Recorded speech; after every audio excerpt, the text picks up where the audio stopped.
मेरा जिहड़ा मनना है कि जदों तक असी सिस्टम नूं समझदे नहीं उदों तक असी सिस्टम च आ नहीं सकते।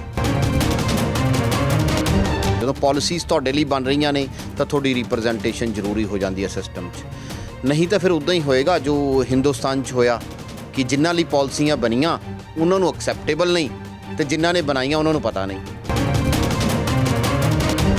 मैं सिख भाईचारे का जिन्ना भी धन्नवाद कर ला उन्ना थोड़ा है, क्योंकि जदों भी मैं कोई गल लैके इन्हां कोले गया ना तो इन्हां ने मैनूं सिरां ते बिठा लिया। सानू सारी कम्यूनिटी नूं इकट्ठे होके खड़ना पऊगा, सानू सारिआं नूं इकट्ठे होके चलण च ये फायदा होगा कि असी सारी कम्यूनिटी नूं एज ए होल रिप्रजेंट करांगे ते असी जिहड़ियां मल्लां साडे कनेडा वाले भरावां ने मारियां ने ਉਹ असी अमेरिका की धरती ते रहंदे होए ईवन असी फस्ट जनरेशन आ असी उस लैवल ते लिजा के खड़ा करांगे। ये मेरा ड्रीम है, ये मेरा मिशन है।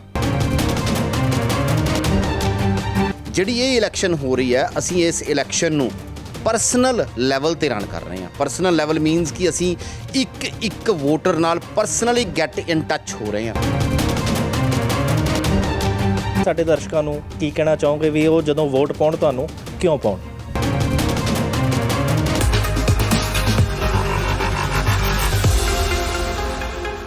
ਸੰਗਰੂਰ ਜ਼ਿਲ੍ਹੇ ਦੇ ਪਿੰਡ ਬਡਰੁੱਖਾਂ ਦੇ ਜੰਪਲ ਸੰਜੀਵ ਜਿੰਦਲ ਜੋ 7 ਸਮੁੰਦਰ ਪਾਰ ਅਮਰੀਕਾ ਆ ਕੇ ਵਸ ਗਏ, ਜਿੱਥੇ ਸਖਤ ਮਿਹਨਤਾਂ ਦੇ ਨਾਲ ਚੰਗਾ ਮੁਕਾਮ ਹਾਸਲ ਕੀਤਾ, ਉੱਥੇ ਹੀ ਆਪਣੇ ਮਿੱਠ ਬੋਲੜੇ ਸੁਭਾਅ ਦੇ ਕਾਰਨ ਹਰ ਇੱਕ ਦੇ ਮਨ ਦੇ ਵਿੱਚ ਉਹਨਾਂ ਨੇ ਆਪਣੀ ਥਾਂ ਵੀ ਬਣਾ ਲਈ। ਹੁਣ ਡਿਸਟ੍ਰਿਕਟ 23 ਤੋਂ ਆਉਣ ਵਾਲੀ 22 ਜੂਨ ਨੂੰ ਸਿਟੀ ਕਾਉਂਸਲ ਦੀਆਂ ਪ੍ਰਾਇਮਰੀ ਚੋਣਾਂ ਦੇ ਵਿੱਚ ਡੈਮੋਕ੍ਰੇਟ ਪਾਰਟੀ ਵੱਲੋਂ ਸੰਜੀਵ ਜਿੰਦਲ ਚੋਣ ਲੜ ਰਹੇ ਨੇ।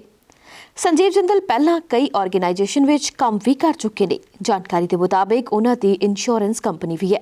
ਇਸ ਦੇ ਲਈ ਉਹਨਾਂ ਦਾ ਇੰਸ਼ੋਰੈਂਸ ਬਿਜ਼ਨਸ ਦੇ ਵਿੱਚ ਵੱਡਾ ਨਾਮ ਹੈ। ਉਹ ਪੰਜਾਬੀ ਕਮਿਊਨਿਟੀ ਦੀਆਂ ਪ੍ਰੋਬਲਮਸ ਤੇ ਉਹਨਾਂ ਦੇ ਦਰਦ ਨੂੰ ਭਲੀ ਭਾਂਤ ਜਾਣਦੇ ਨੇ ਤੇ ਉਹਨਾਂ ਪ੍ਰੋਬਲਮਸ ਦੇ ਹੱਲ ਦੇ ਲਈ ਹਰ ਸੰਭਵ ਮਦਦ ਵੀ ਕਰਦੇ ਰਹਿੰਦੇ ਨੇ। ਇਸ ਦੇ ਲਈ ਲੋੜ ਹੈ ਚੋਣਾਂ ਦੇ ਵਿੱਚ ਉਹਨਾਂ ਦਾ ਸਾਥ ਦੇਣ ਦੀ, ਤਾਂ ਕਿ ਉਹ ਪੰਜਾਬੀ ਕਮਿਊਨਿਟੀ ਦੀ ਪੋਲੀਟੀਕਲੀ ਆਵਾਜ਼ ਬਣ ਸਕਣ। ਸੋ ਚੰਗੇ ਪੜ੍ਹੇ ਲਿਖੇ ਸਭ ਦੇ ਹੱਕਾਂ ਲਈ ਆਵਾਜ਼ ਬੁਲੰਦ ਕਰਨ ਵਾਲੇ, ਹਰ ਇੱਕ ਦੇ ਨਾਲ ਵਧੀਆ ਵਿਚਰਨ ਵਾਲੇ ਤੇ ਠੰਡੇ ਸੁਭਾਅ ਦੇ ਮਾਲਿਕ ਸੰਜੀਵ ਜਿੰਦਲ ਨੂੰ ਆਪਣਾ ਕੀਮਤੀ ਵੋਟ ਦੇ ਕੇ ਕਾਮਯਾਬ ਕਰੋ ਜੀ। ਪ੍ਰੋਗਰਾਮ ਮੇਰਾ ਅਮਰੀਕਾ ਦੇਖ ਰਹੇ ਸਾਰੇ ਹੀ ਦਰਸ਼ਕਾਂ ਨੂੰ ਗਿੱਲ ਪ੍ਰਦੀਪ ਵੱਲੋਂ ਸਤਿ ਸ਼੍ਰੀ ਅਕਾਲ। ਅਮਰੀਕਾ ਦੇ ਵਿੱਚ 22 ਜੂਨ ਨੂੰ ਨਿਊਯਾਰਕ ਦੀਆਂ ਸਿਟੀ ਕਾਉਂਸਲ ਚੋਣਾਂ ਹੋ ਰਹੀਆਂ ਨੇ। ਉਹਦੇ ਵਿੱਚ ਕਈ ਪੰਜਾਬੀ ਸਾਡੇ ਆਪਣੀ ਆਪਣੀ ਕਿਸਮਤ ਅਜ਼ਮਾ ਰਹੇ ਨੇ। ਲੋਕ ਜਾਣਨਾ ਚਾਹੁੰਦੇ ਨੇ ਆਪਣੇ ਕੈਂਡੀਡੇਟ ਬਾਰੇ, ਲੋਕ ਜਾਣਨਾ ਚਾਹੁੰਦੇ ਨੇ ਕਿਉਂ ਅਸੀਂ ਵੋਟਾਂ ਪਾਈਏ ਇਸ ਕੈਂਡੀਡੇਟ ਨੂੰ। ਤੇ ਸਾਡੇ ਨਾਲ ਅੱਜ ਦੇ ਪ੍ਰੋਗਰਾਮ ਦੇ ਵਿੱਚ ਅਮਰੀਕਾ ਦੇ ਵਿੱਚ ਪੰਜਾਬੀਆਂ ਦੀ ਰਾਜਨੀਤੀ ਦੇ ਵਿੱਚ ਹੁੰਦੀ ਸ਼ਮੂਲੀਅਤ ਬਾਰੇ ਗੱਲਬਾਤ ਕਰਾਂਗੇ। ਸਾਡੇ ਨਾਲ ਇਸ ਸੈਗਮੈਂਟ ਦੇ ਵਿੱਚ ਗੱਲਬਾਤ ਕਰਨਗੇ ਸੰਜੀਵ ਜਿੰਦਲ ਜੀ, ਜਿਹੜੇ ਕਿ ਡਿਸਟ੍ਰਿਕਟ 23 ਤੋਂ ਇਲੈਕਸ਼ਨ ਲੜ ਰਹੇ ਨੇ। ਉਹਨਾਂ ਦੀ ਸ਼ਖਸੀਅਤ ਬਾਰੇ ਲੋਕ ਜਾਣਨਾ ਚਾਹੁੰਦੇ ਨੇ ਵੀ ਕਿਉਂ ਵੋਟਾਂ ਪਾਈਏ, ਕੀ ਕੁਝ ਕਰਨਗੇ ਜੇ ਚੁਣੇ ਜਾਣਗੇ। ਸੰਜੀਵ ਜੀ, ਸਵਾਗਤ ਹੈ ਸਾਡੇ ਪ੍ਰੋਗਰਾਮ ਮੇਰਾ ਅਮਰੀਕਾ ਦੇ। Thank you Pradeep ji. ਸੰਜੀਵ ਜੀ, ਸਾਰੇ ਨਾ ਜਾਣਨਾ ਚਾਹੁੰਦੇ ਨੇ ਤੁਹਾਡੇ ਬਾਰੇ, ਕਿਉਂਕਿ ਤੁਹਾਨੂੰ ਜਾਣਦੇ ਨੇ। ਕਈ ਵੀ ਇੱਕ ਆਰਗੇਨਾਈਜੇਸ਼ਨ ਦੇ ਵਿੱਚ ਕੰਮ ਕਰਦੇ ਸੀ ਤੇ ਵੋਟਾਂ ਵੱਲੋਂ ਨੂੰ ਹੁਣ ਆ ਗਏ ਆ, ਹੁਣ ਇਲੈਕਸ਼ਨ ਦੇ ਵਿੱਚ ਤੁਸੀਂ ਖੜੇ ਹੋਏ ਹੋ। ਉਹ ਇਲੈਕਸ਼ਨ ਬਾਰੇ ਆਪਾਂ ਗੱਲ ਕਰਨ ਤੋਂ ਪਹਿਲਾਂ ਨਾ ਤੁਹਾਡੇ ਪਿਛੋਕੜ ਬਾਰੇ ਜਾਣਨਾ ਚਾਹੁੰਦੇ ਆ, ਕਿਉਂਕਿ ਇੱਥੇ ਜਦੋਂ ਵੀ ਪੰਜਾਬੀਆਂ ਦੀ ਗੱਲ ਹੁੰਦੀ ਆ ਤਾਂ ਉਹਨਾਂ ਨੂੰ ਐ ਹੁੰਦਾ ਵੀ ਕਿਹੜੇ ਪਿੰਡ ਦਾ ਮੁੰਡਾ, ਕਿੱਥੋਂ ਬਿਲੋਂਗ ਕਰਦਾ ਹੈ ਤੇ ਇੱਥੇ ਕਦੋਂ ਆਏ ਸੀ। ਉਹਦੇ ਬਾਰੇ ਸਾਨੂੰ ਥੋੜ੍ਹਾ ਜਿਹਾ ਦੱਸਿਓ। ਮੈਨੂੰ ਨਾ ਤੁਹਾਡੀ ਗੱਲ ਤੋਂ ਇੱਕ ਗੱਲ ਯਾਦ ਆ ਗਈ, ਚਾਂਦਨੀ ਚੌਂਕ ਟੂ ਚਾਈਨਾ, ਹੈ ਨਾ। ਅਤੇ ਉਹ ਸਮਥਿੰਗ ਕੁਛ ਐਂ ਕਹਿ ਲਓ ਵੀ ਬਡਰੁੱਖਾਂ ਤੋਂ ਸ਼ੁਰੂ ਹੋ ਕੇ ਨਿਊਯਾਰਕ ਦਾ ਸਫ਼ਰ ਜਿਹੜਾ ਸੀ, ਮੈਨੂੰ ਕਾਫੀ ਸਮਾਂ ਹੋ ਗਿਆ ਇੱਥੇ ਆਏ ਨੂੰ, ਪਰ ਕਿਸੇ ਨੇ ਕੁਐਸਚਨ ਪੁੱਛਿਆ ਨਹੀਂ। ਹਾਂ, ਡਿਸਕਸ ਬੜੀ ਵਾਰੀ ਹੋਇਆ। ਜਦੋਂ ਮੈਨੂੰ ਯਾਦ ਆ ਸਾਡਾ ਪਿੰਡ ਬਡਰੁੱਖਾਂ, ਉਹ ਪਿੰਡ ਬਡਰੁੱਖਾਂ ਜਿੱਥੇ ਮਹਾਰਾਜਾ ਰਣਜੀਤ ਸਿੰਘ ਦਾ ਜਨਮ ਸਥਾਨ ਸੀ, ਉਹਨਾਂ ਦੇ ਨਾਨਕੇ ਘਰੇ, ਉੱਥੇ ਤੋਂ ਲੈ ਕੇ ਫਿਰ ਸੰਗਰੂਰ, ਅਤੇ ਸੰਗਰੂਰ ਤੋਂ ਲੈ ਕੇ ਫਿਰ ਬੜੀ ਜਗ੍ਹਾ ਹੋਰ, ਅਤੇ ਫਿਰ ਘੁੰਮਦੇ ਘਮਾਉਂਦੇ ਨਿਊਯਾਰਕ ਦੀ ਧਰਤੀ 'ਤੇ ਪੈਰ ਰੱਖਣਾ ਪਿਆ। ਐਜੂਕੇਸ਼ਨ ਦੀ ਜੇ ਗੱਲ ਕਰਾਂ ਜੀ, ਮੈਂ ਜਿਹੜੀ ਮੇਰੀ ਮੁੱਢਲੀ ਐਜੂਕੇਸ਼ਨ ਸੀ ਉਹ ਮੈਂ ਸੰਗਰੂਰ 'ਚ ਕੀਤੀ, ਰਣਬੀਰ ਕਾਲਜ 'ਚ ਕੀਤੀ, ਅਤੇ ਉਸ ਤੋਂ ਬਾਅਦ ਅਸੀਂ ਗੁਰੂ ਨਾਨਕ ਦੇਵ ਯੂਨੀਵਰਸਿਟੀ ਅੰਮ੍ਰਿਤਸਰ ਕੈਂਪਸ 'ਚ ਮੈਂ ਇੰਜੀਨੀਅਰਿੰਗ ਕੀਤੀ। 98 ਬੈਚ ਪਾਸ ਆਊਟ ਹੋਏ। 98 ਬੈਚ ਪਾਸ ਆਊਟ ਹੋ ਕੇ ਕਈ ਜੋਬਾਂ ਕੀਤੀਆਂ, ਕਈ ਜੋਬਾਂ ਕਰਕੇ ਫਿਰ ਡੈਡੀ ਦਾ ਬਿਜ਼ਨਸ ਸੰਭਾਲਿਆ। ਪਿੰਡਾਂ 'ਚ ਬਹਿ ਕੇ ਮਿੱਟੀ ਨਾਲ ਮਿੱਟੀ ਹੋਏ, ਸਾਰਾ ਕੁਛ ਹੋਇਆ, ਟਰੈਕਟਰ ਚਲਾਏ, ਸਭ ਕੁਛ ਕੀਤਾ। ਉਹ ਸਾਰਾ ਕੁਛ ਕੀਤਾ ਜਿਹੜਾ ਇੱਕ ਕਾਮਨ ਮੈਨ ਆਪਣੇ ਪੰਜਾਬ 'ਚ ਮਾਲਵੇ ਦੀ ਜ਼ਮੀਨ 'ਤੇ ਰਹਿ ਕੇ ਕਰਦਾ। ਫਿਰ ਜਦੋਂ ਨਿਊਯਾਰਕ ਆਏ, ਕੁਛ ਨਹੀਂ ਪਤਾ ਸੀ, ਇੰਜੀਨੀਅਰ ਆਦਮੀ ਅਮਰੀਕਾ ਆ ਗਿਆ ਸੀ ਅਤੇ ਕੋਈ ਬਾਂਹ ਫੜਨ ਵਾਲਾ ਨਹੀਂ ਸੀ, ਕੋਈ ਐਮਪਾਵਰ ਕਰਨ ਵਾਲਾ ਨਹੀਂ ਸੀ, ਸਮਝ ਨਹੀਂ ਆ ਰਹੀ ਸੀ ਜਾਣਾ ਕਿੱਥੇ ਹੈ, ਟਰਾਂਸਪੇਰੈਂਸੀ ਨਹੀਂ ਸੀ, ਗੌਰਮੈਂਟ ਕੋਲੇ ਬਹੁਤ ਸਾਰੇ ਪ੍ਰੋਗਰਾਮ ਸੀ ਪਰ ਪਤਾ ਨਹੀਂ ਸੀ ਜਾਣਾ ਕਿੱਥੇ ਹੈ। ਇਸ ਕੰਟਰੀ ਦੇ ਵਿੱਚ ਕਿਹੜੇ ਸੰਨ ਦੇ ਵਿੱਚ ਆਏ ਸੀ ਔਰ ਪਹਿਲੀ ਜੌਬ ਕਿਹੜੀ ਕੀਤੀ ਸੀ? ਜੁਲਾਈ 30 2003 ਨੂੰ ਇਸ ਕੰਟਰੀ 'ਚ ਆਇਆ ਸੀ ਜੀ। ਪਹਿਲੀ ਜੌਬ 7-11 ਤੇ ਰਾਤ ਦੀ ਸ਼ਿਫਟ ਸੀ, 12 ਘੰਟਿਆਂ ਦੀ, ਰਾਤ ਨੂੰ 8 ਵਜੇ ਤੋਂ ਲੈ ਕੇ ਸਵੇਰੇ 8 ਵਜੇ ਤੱਕ ਦੀ ਸ਼ਿਫਟ ਸੀ ਤੇ 3 ਦਿਨ ਹੀ ਜੌਬ ਕੀਤੀ ਸੀ ਜੀ। ਤੇ 3 ਦਿਨਾਂ ਬਾਅਦ ਲੱਤਾਂ 'ਚੋਂ ਖੂਨ ਉਤਰਿਆ ਆਇਆ ਸੀ ਤੇ ਜੌਬ ਕਰਨ ਦੇ ਕਾਬਲ ਨਹੀਂ ਰਿਹਾ ਸੀ ਤੇ 3 ਦਿਨਾਂ ਬਾਅਦ ਉਹ ਜੌਬ ਤੋਂ ਜਵਾਬ ਦੇ ਕੇ ਆ ਗਿਆ ਸੀ। ਜੋ ਸੋਚਿਆ ਸੀ ਆਉਣ ਵੇਲੇ ਵੀ ਅਮਰੀਕਾ ਚੱਲੇ ਆ, ਉੱਥੇ ਜਾ ਕੇ ਪਤਾ ਨਹੀਂ ਦਰਖਤਾਂ ਨੂੰ ਲੱਗੇ ਤੋੜ ਲਾਂਗੇ, ਹਨਾ, ਉਦਾਂ ਦਾ ਲੱਗਿਆ ਅਮਰੀਕਾ ਕਿ ਹੋਰ ਤਰ੍ਹਾਂ ਦਾ ਸੀ? ਦੇਖੋ ਜੀ, ਚਕਾ ਚੌਂਦ ਦੀ ਜੇ ਗੱਲ ਕਰਾਂ ਮੈਂ ਗਿੱਲ ਸਾਹਿਬ, ਤੇ ਲੱਗਿਆ ਤਾਂ ਉੱਥੇ ਬੈਠ ਕੇ ਇਦਾਂ ਹੀ ਸੀ, ਪਰ ਹੈ ਵੀ ਇਦਾਂ ਹੀ, ਇਸ 'ਚ ਕੋਈ ਸ਼ੱਕ ਨਹੀਂ। ਟਾਈਮ ਨਾਲ ਪਤਾ ਲੱਗਿਆ ਕਿ what is America, what is American dream. ਠੀਕ ਹੈ, ਮੈਂ 3 ਦਿਨਾਂ 'ਚ ਜੌਬ ਛੱਡਤੀ ਸੀ, ਪਰ ਅਗਲੇ 3 ਮਹੀਨਿਆਂ ਦੇ ਵਿੱਚ ਮੈंने 13-14 ਜੌਬਾਂ ਚੇਂਜ ਕੀਤੀਆਂ ਸੀ। ਹੁਣ ਸਮਝ ਨਹੀਂ ਆ ਰਿਹਾ ਸੀ ਵੀ ਇੱਕ ਇੰਜੀਨੀਅਰ ਆਦਮੀ, ਪੜ੍ਹਿਆ ਲਿਖਿਆ ਬੰਦਾ ਕਿੱਥੇ ਜੌਬ ਕਰੇ, ਕਿਹਦੇ ਨਾਲ ਜਾ ਕੇ ਕਿਹਦੇ ਆਫਿਸ 'ਚ ਜੌਬ ਕਰਾਂ, ਕੋਈ ਪਤਾ ਹੀ ਨਹੀਂ ਸੀ। ਕੋਈ ਐਮਪਾਵਰਮੈਂਟ, ਕੋਈ ਯੂਨਿਟ, ਕੋਈ ਬੜਾ ਕੁਝ ਲੱਭਣ ਦੀ ਕੋਸ਼ਿਸ਼ ਕੀਤੀ। ਹੋ ਸਕਦਾ ਸਾਡੇ 'ਚ ਕਮੀ ਰਹੀ ਹੋਵੇ, ਪਰ ਮੈਨੂੰ ਮਹਿਸੂਸ ਹੋਇਆ ਕਿ ਸਾਡੀ ਸਾਰੀ ਕਮਿਊਨਿਟੀ 'ਚ ਇਸ ਤਰ੍ਹਾਂ ਦੀ ਪ੍ਰੋਬਲਮਸ ਹੈਗੀਆਂ ਨੇ। ਕਿਉਂਕਿ ਜਿਵੇਂ ਮੈਂ ਸਟਰਗਲ ਕਰਦਾ ਸੀ, ਮੈਂ ਟੈਕਸੀ ਵੀ ਚਲਾਈ, ਮੈਂ ਕਾਫੀ ਟਰੱਕ ਵੀ ਚਲਾਇਆ, ਮੈਂ ਕੱਪੜੇ ਵੀ ਵੇਚੇ, ਮੈਂ ਗਲੀਓ ਗਲੀ ਸੜਕੋ ਸੜਕ ਵੀ ਤੁਰਿਆ, ਸਾਰਾ ਕੁਝ ਕੀਤਾ। ਬੱਚਿਆਂ ਨੂੰ ਟਿਊਸ਼ਨਾਂ ਵੀ ਪੜ੍ਹਾਈਆਂ, ਲੀਕਰ ਸਟੋਰ ਤੇ ਕੰਮ ਵੀ ਕੀਤਾ, ਗੈਸ ਸਟੇਸ਼ਨ ਤੇ ਖੜ੍ਹ ਕੇ ਗੈਸ ਵੀ ਪੰਪ ਕੀਤਾ।